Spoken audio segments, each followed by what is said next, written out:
इस टैक्सी की बीवी पेट से है, इसलिए टेंशन में सुट्टा फूंक रहा है। तभी नर्स ने आकर खुशखबरी दिया, मुन्ना है मुन्ना मुन्ना। इसके घर में एक छोटी टैक्सी का जन्म हुआ था। इतनी खुशी। तू मुझे छोड़ के मत जाना। अगले दिन छोटा टैक्सी भूख से रो रहा था, तो इसके लिए मोटर तेल गर्म करके लाया गया। इसके मम्मी पापा चाहते थे कि यह बड़ा होकर एक अच्छा टैक्सी बने, ना। लेकिन इन भाई साहब को तो रेसिंग कार बनना है।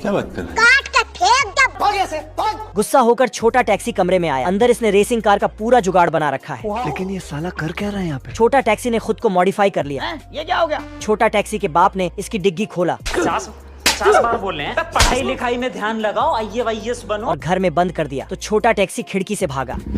टेक्नोलॉजी बहुत आगे बढ़ चुकी है दोस्तों। पुष्पा गाड़ी चलाते हुए ऑटोमेटिक मशीन से दाढ़ी बनाता, लेकिन एक छुरा इधर उधर हुआ। जय हिंद दोस्तों। सेठ मुन्नीलाल का बजट कम था, तो इसने रोल्स रॉयस में ऑटो रिक्शा का इंजन फिट करवा दिया।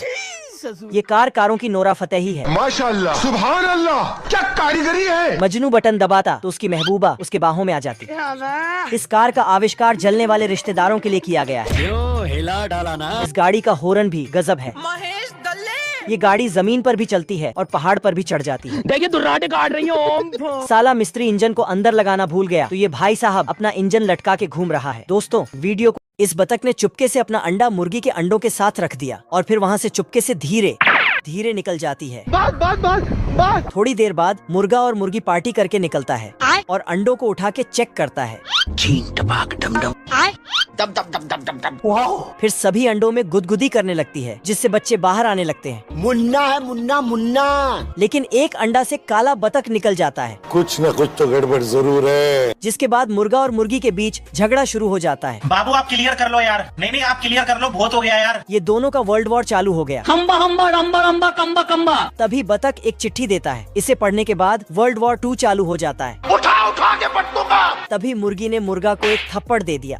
बेकार है भैया। तो मुर्गा अपना बोरिया बिस्तर बांध के मायके जाने के लिए तैयारी करने लगता है। चलो भाई। फिर शूटा फुक फुक के चला जाता है। मेरे दिल में बहुत दर्द है। मुर्गी ने बतख के लिए खाना लाई, मुन्ना है मुन्ना मुन्ना। लेकिन जैसे ही खाने जाता तो इसको अपना गुस्सैल बाप की याद आ जाता, तो उसके लिए खाने ले जाने लगती है।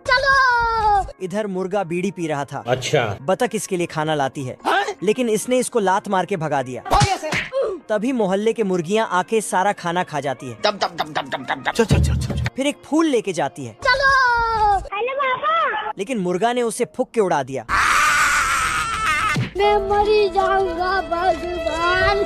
बतख दुख में एक खत लिखती है और उस खत को मुर्गे के टांग में लटका के चली जाती है। साला ये दुख का खत्म नहीं होता बे। अपनी दुख भरी जिंदगी से दूर जाने लगती है। तभी दूसरे बच्चे उसे रोकने लगता है, ऐसा मत करो मेरी जान। पर बतख नहीं रुकता अरे बाप रे क्या कर रहे हो तुम? और पानी में कूद देती है। मुर्गा ने जैसे ही खत देखा, ओ भाई ये क्या है? फिर उसे निकाल के पढ़ने लगता है। पढ़ने के बाद इसको पता चलता है कि मैं मुर्गा नहीं बल्कि गधा हूँ। गैंडा दांत फाड़कर लकड़ी में छेद करता है। मजनू लकड़ी को देसी थार पर रखा, गाड़ी स्टार्ट कर। तो अजगर भी अपना जलवा दिखाता जीते की हवस नहीं। और मजनू बत्तख से भोंपू बजाता है। दरअसल सभी जानवर टाइटैनिक जहाज बना रहे हैं, क्योंकि बारिश से आइलैंड डूबने वाला है। सभी बंदर पेड़ पर चढ़कर उसी पर कुल्हाड़ी बजा रहे हैं। रोम रोम भाइयों। और खतरनाक गैंडा को आजाद करके लकड़ी चिड़ फाड़ रहे हैं। क्या सोच है रे तेरी। इन सभी लकड़ियों से जहाज बनकर तैयार हुआ और राजा की तीनों बाबू सोना ने फल सब्जी को जहाज में लोड किया। ये सब देखकर सूरज मजे लेता, लेकिन तभी मनहूस बादल आते और बारिश शुरू हो जाती, जिसे देखकर राजा और उसके सिपाही पूंगी बजाते।